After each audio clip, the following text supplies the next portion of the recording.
Always remember, if you ain't first, you're last.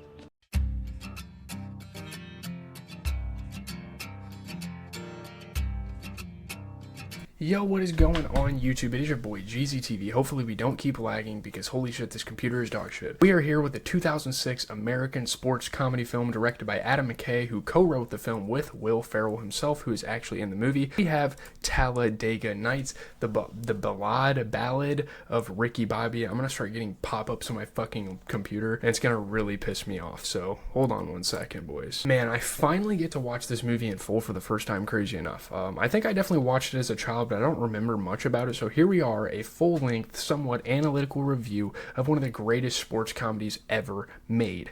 Behind maybe Happy Gilmore, we have Talladega Nights, of course. This movie's pretty special to me because my family actually grew up watching NASCAR. Like, my grandpa liked NASCAR, my dad liked NASCAR for a while. We don't do that as much anymore. We definitely still watch it sometimes. It's not as much. I had an uncle that watched NASCAR. A lot of people loved NASCAR in my family, so to see this and see all the stereotypes and the exposure to, like, the actual, like, company, the actual organization, league, why am I fucking lagging still? It's great to me. My grandpa's actually been to Talladega a couple of times, so that's super cool to, like, see, hey, we have a movie based on the Talladega 500 and, like, the journey to get there. I think we should waste no time because I want to go fast. I need to kind of be timely with this because I have to leave for class in like 15 minutes. I'm not going to rush it. If I have to leave by the time I'm done, we'll do that. I'm going to see if I'm still lagging though. I seriously don't know what's going on. So getting into the premise, I don't know why I'm fucking lagging. This movie follows NASCAR superstar. I'll probably just show the movie over my video a little bit better because holy shit, I won't stop lagging. The movie follows NASCAR superstar Ricky Bobby, who's played by Will Ferrell. He's at the top of his game, adored by fans, a trophy wife by his side. Holy fucking shit, what is happening? And incredible wealth. He's obviously won a bunch of races for NASCAR and all this sorts of stuff. I damn near might have to do this off my laptop because my fucking PC can't handle me recording a fucking video in 1280-720. Can't fucking handle it. Why is that the case?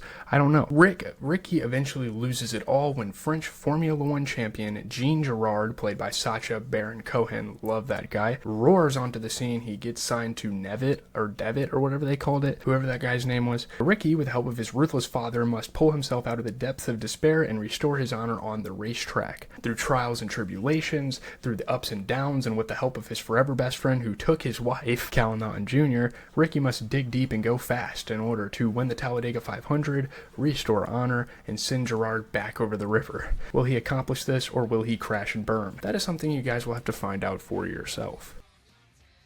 Starting off with the good in this kind of review, this is just a movie that everyone can embrace, like no matter what kind of person you are. The diehard NASCAR fans know the stakes of the Talladega 500, and know what it's like to be in that electric environment and have an understanding for the sport. Although this movie is very condescending towards racing culture and towards the fans of that culture, it is still a movie that the fans can appreciate and be like, wow, that was actually kind of cool. And if you're not a NASCAR fan, you can appreciate it even more. The hillbilly, do-no-good, and NASCAR enthusiast stereotypes are there. The stupidity, the ignorance, just the dumb shit that a NASCAR fan would say, like the lingo, the slang that they'd put in their sentence, the bad family culture sort of surrounding these trashy hillbillies that live in RVs, all this sorts of stuff. It's great. I mean, you guys know exactly what I'm talking about when I talk about a typical NASCAR fan. White trash, living in a trailer, that sort of thing. It's fun to make fun of. This movie pokes fun at just about everything that has to do with the sport and its fans. And obviously, Will Ferrell as Ricky Bobby was an absolute treat. He was absolutely amazing in the role. Again, the ignorance, the moronic nature of his character that really just catapults the movie forward and makes the movie what it is. Even like the homophobia of race fans being hinted at here and being kind of incorporated. Room's starting to spin real fast because of gayness. All of the dumb prayers he would have at the dinner table and kind of like his attitude towards wealth and money and like not giving a fuck about anything but finishing first and getting money. He's just like a very surface level, low IQ human being, but it's just so funny. It's just peak Will Ferrell. Like, it's one of his best roles he's ever had. Even after, you know, being in Step Brothers and being in The Anchorman and being in all sorts of these different movies. Also, I love Jean Girard's character, and I think Sacha Baron Cohen needs to be in more comedy films. Not just this or Ballad. He was obviously a huge part of Ballad. That was like his biggest role. He's great. I actually really like him as an actor. He's amazing.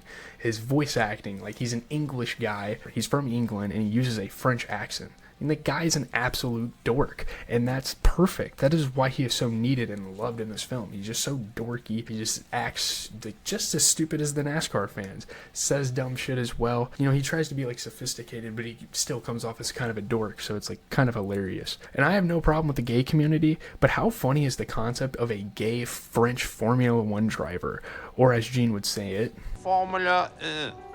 Also, there is no way in hell that that accent was accurate, but that's what makes it so damn funny. Like, the way he would twist the words, like, I don't think French people actually talk like that. It's just kind of like making fun of them. Also, you know, the kids are a big thing of the movie too. They're fucking hilarious. You know, starting off as like having sailors' mouths and saying the most outlandish things you ever heard a 10-year-old say. Fun fact, actually, that's a young Fregley. That's even a younger Fregley than the guy from Diary of a Wimpy Kid. I don't remember the actor's name. I'll pop it on the screen if I figure it out. But then, you know, they start going to church, they get a little sophisticated, and they start talking like philosophers all the while. Again, they're like 10. It's fucking hilarious. They go from like the complete bottom of the spectrum redneck idiot to top of the spectrum philosophical sophistication. It's fucking hilarious. It's great. Their little hillbilly accents, just amazing. One of you turds is about to get smacked in the mouth if you don't keep it down. Just so many hilarious moments too. So many things to take from this movie. To take the concept of NASCAR racing and its fans and add so much onto it. I love it. You know, you have the corporate side where you have the guy that owns the racing company. You have the stupid drivers. You have all the family members surrounding the racers. It's fucking cool, man. Getting into the bad, and again, kind of like Road Trip, it's not really a movie that you can necessarily say anything bad about. It's a good-ass film for its purpose, you know. Again, it's not going to go out and do something ridiculous and try to, like, send a message or be, like, philosophical or try to be clever with its message. It's a comedy film. And I think, you know, maybe the one bad thing is that Reese Bobby they just did a little too much with him being a troublemaker and an idiot, and maybe that was an over-exaggeration of the stereotype of him just like thinking negative all the time and ruining the vibe. But that's honestly it.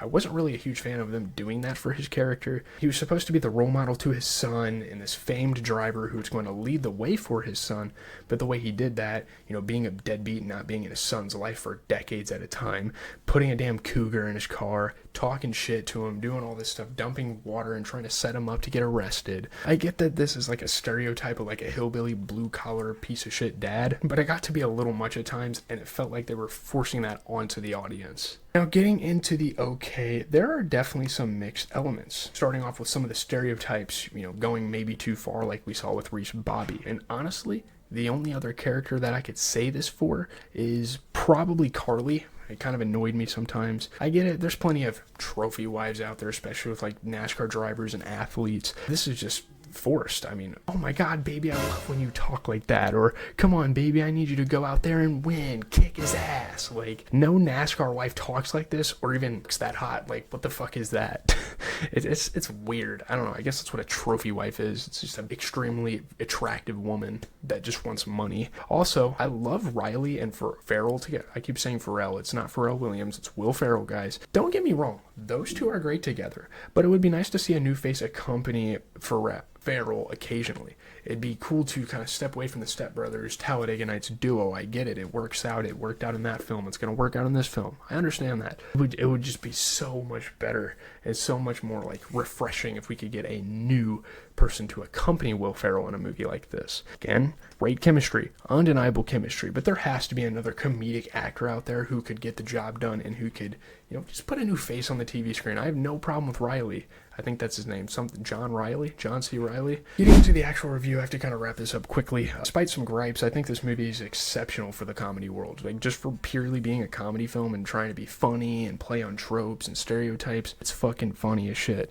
It does what it needs to do. It takes its concept and executes it to near perfection. It's cliche a little, but that is what makes comedy so funny. Making fun of things that are already in place, making fun of sentiments, making fun of sayings, making fun of just concepts of like the average human life. That's the beauty of it, and that's something you kind of like realize when you like start watching comedy films, is like they're just making fun of that. It's not like they actually believe that's like a good thing to put in the movie. They genuinely just think it sounds stupid, so why not get a laugh out of it? And then there's no point in being creative with a movie. The concept is pretty creative. Like, it's a sports comedy. There's not a whole lot of those out there. And when it's a movie about stupid people, you know, I can totally get behind, you know, just not trying to have a deeper message, a deeper meaning, of course. Once again, Ferrell excels in another unique role. Ferrell, sorry. Can't wait to see if we have any more Will Ferrell movies on the list, because honestly, we have covered a lot of his films. I'm not sure if we've missed any. If you can think of any and you look through my movie reviews playlist, let me know in the comments. One more thing, shout out to Judd Apatow for another great production featured on the channel. Judd Apatow's become a big part of the channel. Great producer, great director. Shout out to him. He's a fucking genius in the comedy world. So that being said, leave a like, comment, and subscribe. This movie doubled its budget, made double its budget, which is kind of fucking crazy. That's awesome. And yeah, I'm out, guys. Next, we're going to, I don't know if we're going to watch Weird Science on the channel. We might get into the Ghostbuster movies because I've been meaning to watch those. With that being said, I am out. Have a good rest of your day. Peace out.